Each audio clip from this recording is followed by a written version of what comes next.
Olá e bem-vindo! Hoje a gente vai analisar um material bem interessante sobre o ritmo da vida cristã, focado num conceito resumido em 3 letras, KDK. Uhum. As fontes que nós recebemos são uma apresentação de slides, algumas anotações e a transcrição de uma palestra. A nossa missão aqui é descompactar os 3 pilares desse modelo: koinonia, diaconia e querigma. E principalmente entender por que o equilíbrio entre eles é assim tão vital. Exatamente. E o ponto de partida do material é bem claro, sabe? Ele se baseia em duas passagens bíblicas. Certo. Primeiro, o que é chamado de a ordem, que vem de Mateus 28. Portanto, vão e façam discípulos de todas as nações. É a grande comissão, o O propósito. porquê de tudo. Isso. E depois, o que é apresentado como o modelo, de Atos 2, que descreve a primeira comunidade cristã. O texto diz: eles se dedicavam ao ensino dos apóstolos e à comunhão, ao partir do pão e às orações. Ah, então é desse retrato da igreja primitiva que saem os 3 pilares do KDK. Exatamente daí. Ok. Então, vamos começar por aí. São 3 palavras de origem grega. O que exatamente elas significam nesse contexto? Vamos pelo primeiro K. Koinonia. A tradução mais comum é comunhão, e o material define como a vida compartilhada. Vida compartilhada. Mas é interessante que koinonia no grego original tem um peso maior, sabe? Não é só tomar um café junto depois do culto. A palavra implica parceria, participação conjunta, quase como ser acionista da mesma empresa. Gosto dessa imagem de acionistas. Pois é, a ideia é que os cristãos são parceiros na mesma missão, compartilhando os mesmos riscos e as mesmas recompensas. Isso muda a perspectiva. Deixa de ser só um evento social para ser um investimento mútuo. Uma das fontes até diz bem direto: ninguém é discípulo sozinho. Exato, então a koinonia é esse pilar interno. O que fortalece a comunidade por dentro é a base de tudo. Sem isso, o resto desmorona. Certo.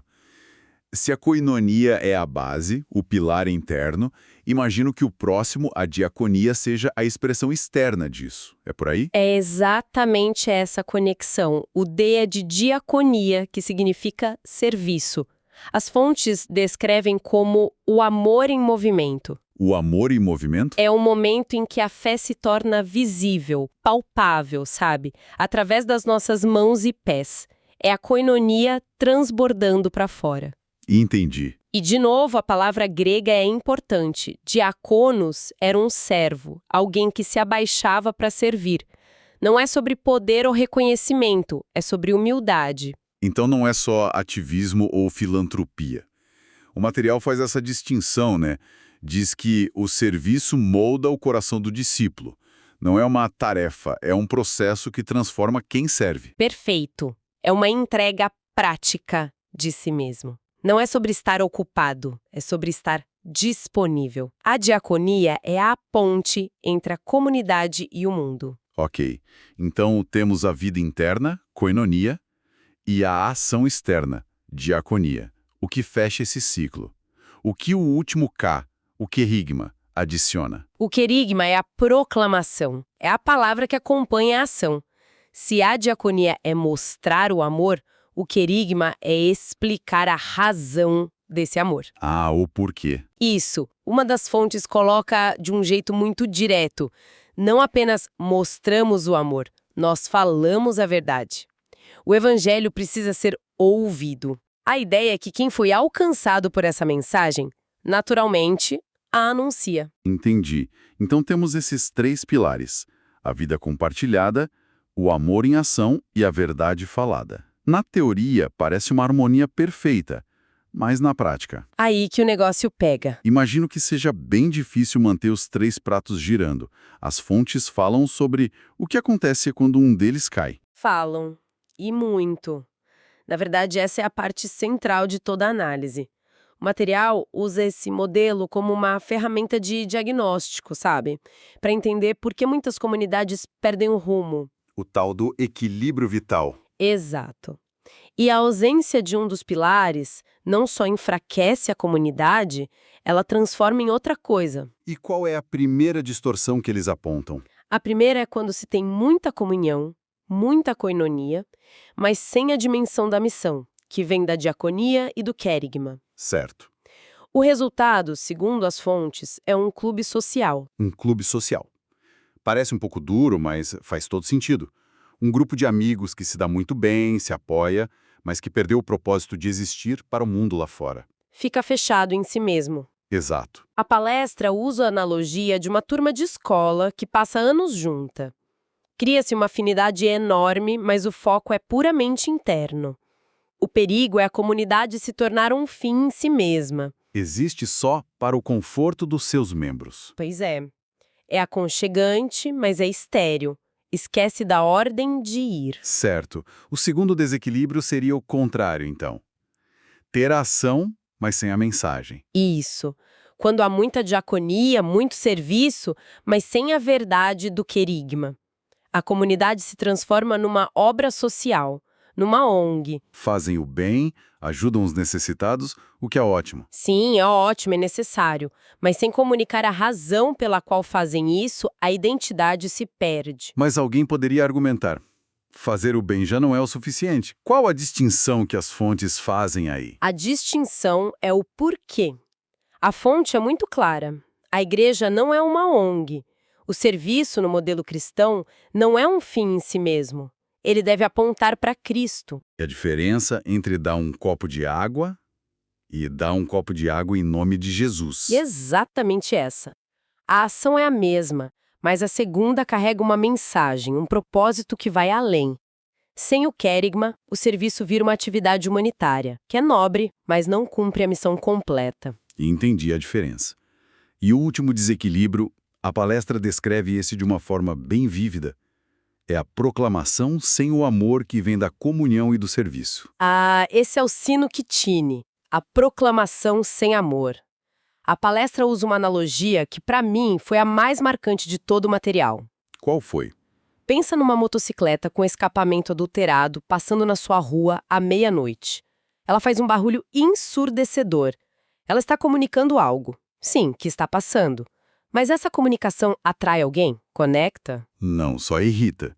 Faz você querer que ela vá embora o mais rápido possível. Exatamente. A verdade, dita sem amor, é só um ruído que afasta as pessoas. Nossa, é uma imagem muito poderosa. E essa analogia é reforçada por um testemunho pessoal que foi compartilhado na palestra. Acho que vale a pena detalhar. Com certeza. Um casal contou que por anos ouviu falar do evangelho, mas sempre de uma forma que soava como julgamento. Pessoas apontando o dedo, listando tudo que estava errado no estilo de vida deles. O barulho da moto à meia-noite. Exatamente. Invasivo e irritante. Eles contam que um dia uma pessoa se aproximou, construiu um relacionamento, olha a koinonia aí, e começou a ajudá-los em questões práticas da vida. A diaconia em ação. Só depois de construir essa ponte de confiança e serviço, essa pessoa falou a mesma verdade que eles já tinham ouvido antes. Mas o tom era outro. Completamente. Não era vocês estão errados, mas Jesus ama vocês e quer transformar a vida de vocês.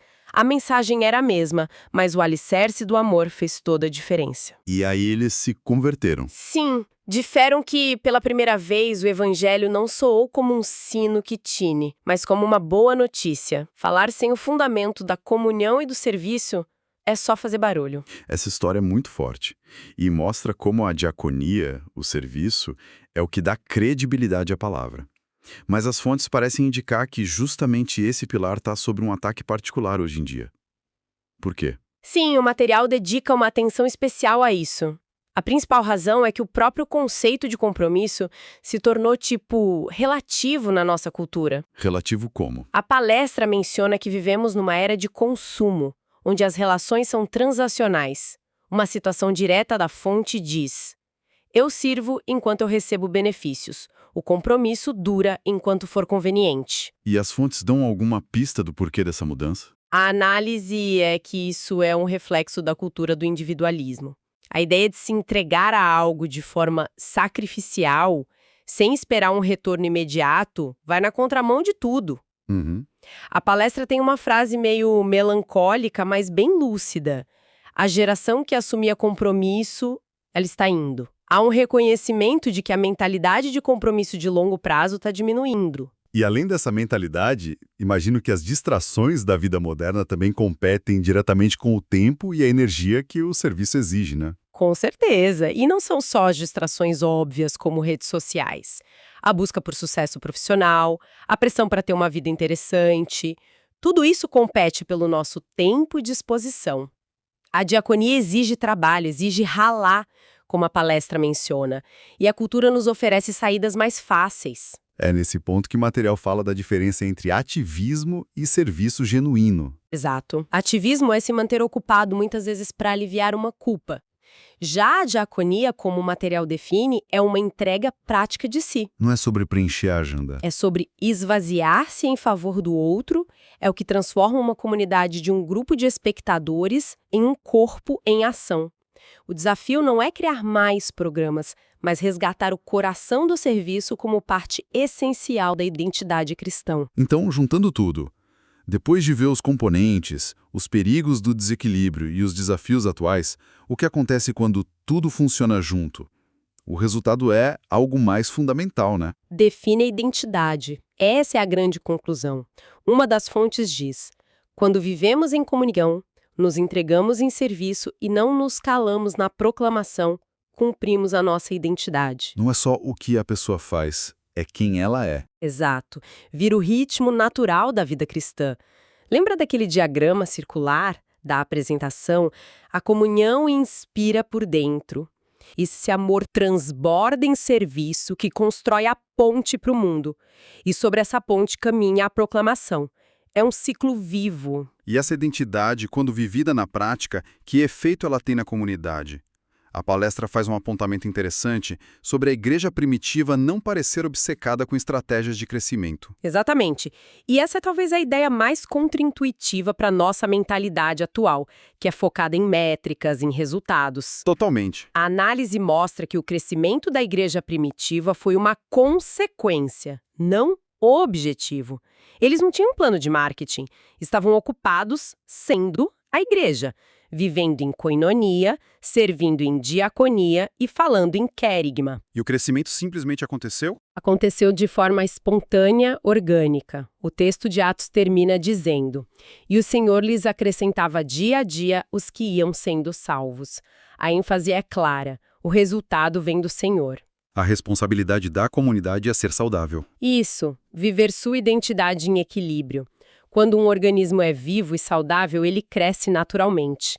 Talvez a melhor estratégia de crescimento seja parar de focar no crescimento e focar em ser uma comunidade autêntica. Então, para resumir, o modelo KDK nos mostra que a vida cristã autêntica é um ritmo constante. Somos fortalecidos pela comunhão, construímos pontes de amor através do serviço e compartilhamos esperança na proclamação. Nenhum pilar se sustenta sozinho. Perfeitamente resumido. E isso nos deixa com a pergunta final que uma das fontes apresenta como um desafio pessoal. Qual atitude podemos assumir? A reflexão não é sobre como consertar uma organização, mas começa com uma autoavaliação honesta. Um olhar para dentro. Isso. No nosso próprio ritmo de vida, na nossa semana, qual desses 3 pilares, comunhão, serviço ou proclamação, está mais fraco? Onde o nosso ritmo pessoal está desequilibrado? Talvez a grande transformação comece aí,